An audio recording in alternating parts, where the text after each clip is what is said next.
আল্লাহকে বললাম যে আল্লাহ তুমি পরীক্ষা করতেছো তোমার বান্দার, যে তোমার বান্দা তোমাকে, তোমার দ্বীনকে, তোমার রসুলকে, তোমার রসুলের আদর্শকে কতটা ভালোবাসে তুমি এটা পরীক্ষা করতেছো।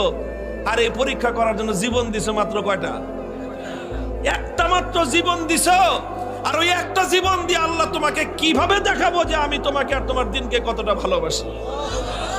তুমি আমাকে 1000 জীবন দান করতাম, একটা একটা করে জীবন তোমার জন্য উৎসর্গ করে তোমার বান্দা আব্দুল্লাহ বিন হুযাফা দুনিয়ার সামনে প্রমাণ করে দিত ঈমানদারের কাছে ঈমানের দাম কত বেশি। এই জন্য কান্দি বেটা, আহাম্মক জানি কথা। তুই মনে করছিস যে মুসলমান জীবনের মায়ায় কান্দে? আরে মুসলমান তো বিশ্বাস করে যে যতদিন বেঁচে আছি ততদিন কষ্টে আছি, আল্লাহর জন্য জীবন দিব আর জান্নাতে যাব। কি বলেন? সন্দেহ আছে?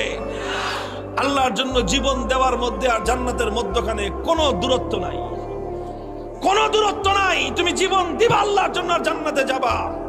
তাহলে ভয় কারে দেখাও মিয়া?